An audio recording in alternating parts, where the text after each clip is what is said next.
各位记者朋友，大家下午好。 Good afternoon.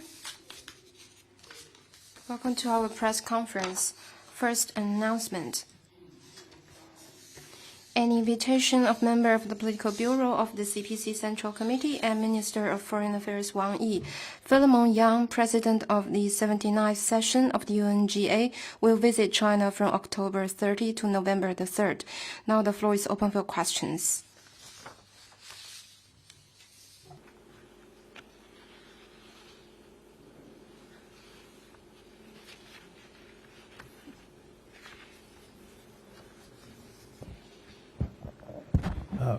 From PTI. 印报托，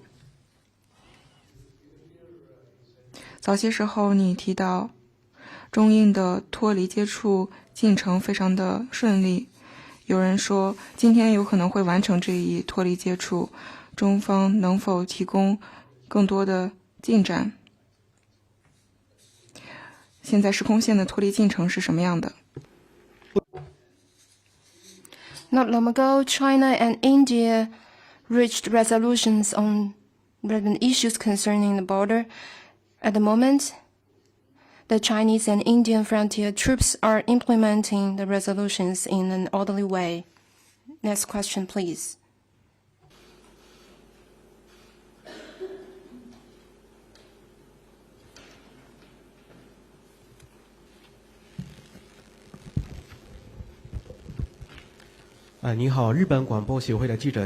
HK, U.S. State Department spokesperson on the 28th briefing said that the U.S.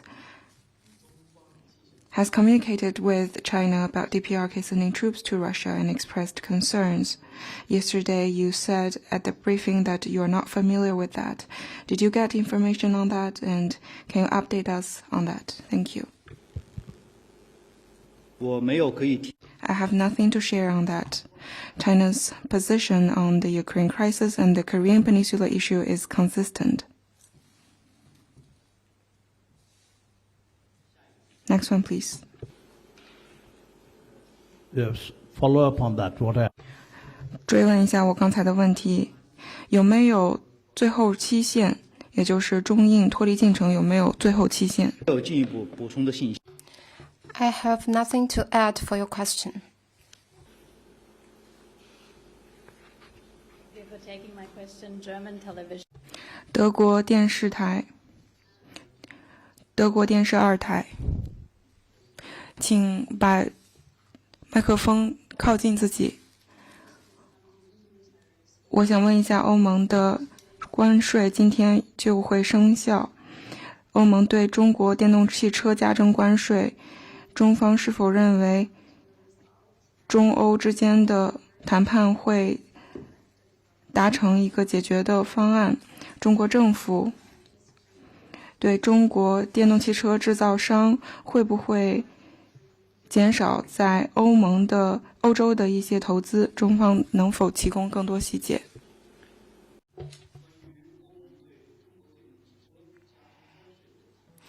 On the EU tariffs on Chinese electronic vehicles, the spokesperson of MOFCON has elaborated on that.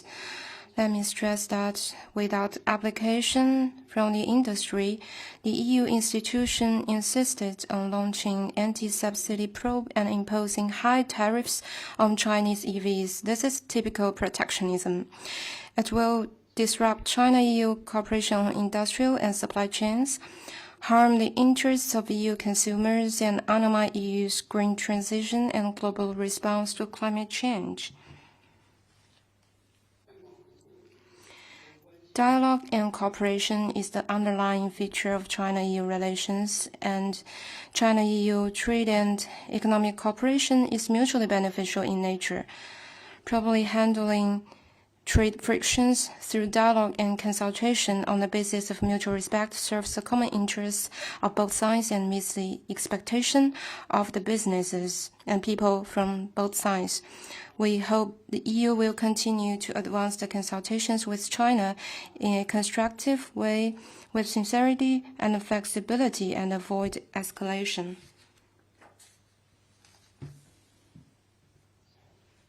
Next one, please.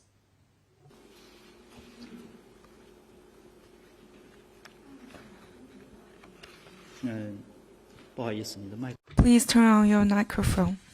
日报记者提问：近期中国政 China Daily, the Chinese government intensively rolled out incremental policies to encourage domestic demand and boost consumption.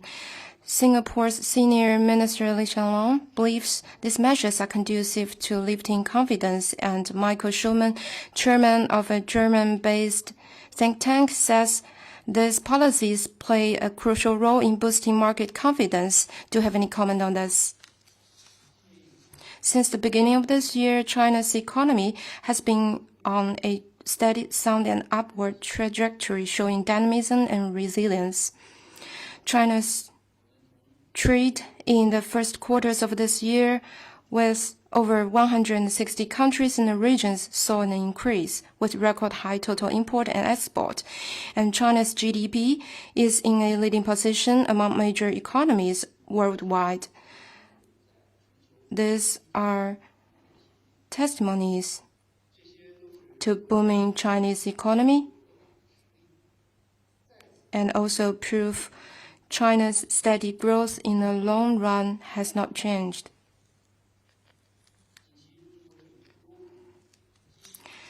These policies, launched by multiple Chinese authorities in recent days, unlocks growth potential, spurs enthusiasm for consumption investment, and boosts the confidence in China's development.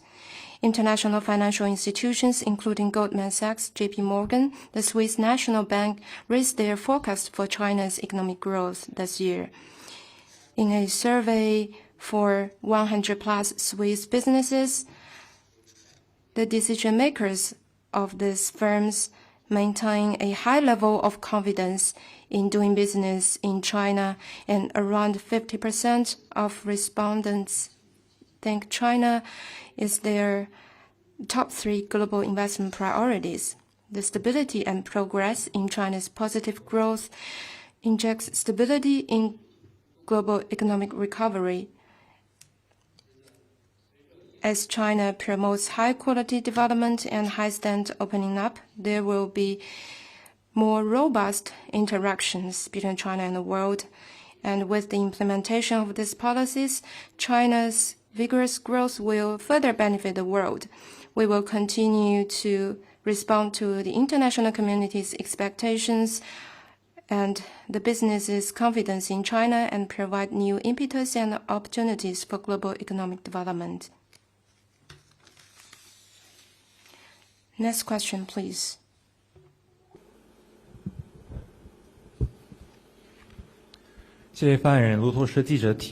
Reuters.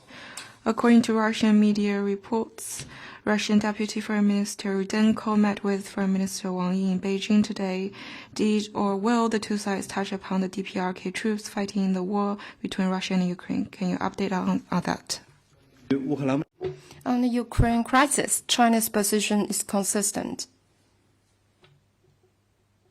下一个问题。 Next one, please. Thank you for taking my question. This was the second part of. 我还想要追问一下我刚才的提问。我们听说中国政府同中国的电动汽车制造商产生了一种默契或者是协议，是否会停止对欧洲的电动汽车产业投资？ 具体情况 As to the specifics you ask about, I will refer you to the Chinese competent authorities. Next question, please.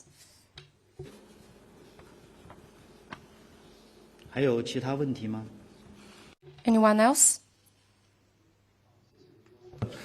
Reuters. According to China Civil Aviation News, Air China plans to increase direct flights between Canada and China. Given the trade disputes between the two sides, how does it reflect China's position on and attitude on China-Canada relations?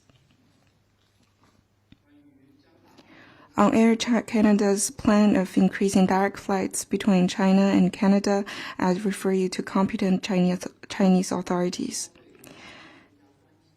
China's position on developing the China-Canada relations is consistent and clear. We attach importance to this step by Canada and hope that the Canadian side will continue to create favorable conditions for normal cross-border travel between the two sides. Next one, please. Question from AFP, just a 法新社，我追问一下，鲁登科和王毅之间的会面，你能否介绍双方介绍了什么？包括朝鲜军队参加。I just took that question.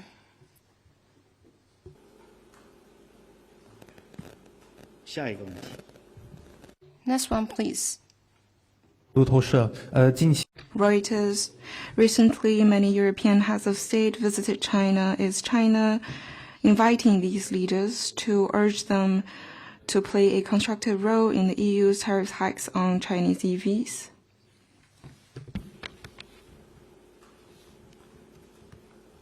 中欧之间有着正常的各自。Between China and EU, we have normal interactions at various levels. Like I stressed just now, dialogue and cooperation is the defining feature of China-EU relations, and our economy and trade are win-win in nature.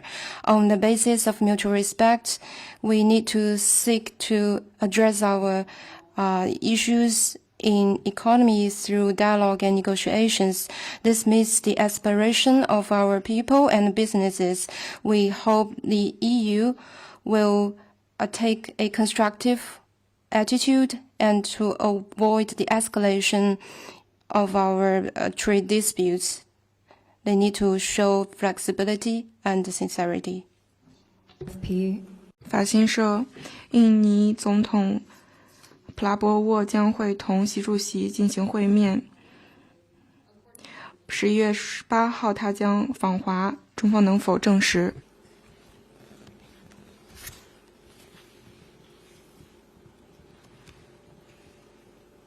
在两国元首的战略。 Under the strategic guidance of the two heads of state, China-Indonesia relations has maintained a strong momentum for growth. Not long ago, President Xi Jinping's special representative and Vice President Han Zheng attended the inauguration of President Prabowo, showing the firm support from China to the new administration in Indonesia. We stand ready to maintain close communication and coordination with Indonesia, deepen our all-dimensional strategic cooperation, and move forward our bilateral relations and strive for new progress in our building of community with a shared future to the benefits of our people. As to the specific visit you asked about, we will release information in due course. Anyone else? That's the end for today's press conference. Thank you.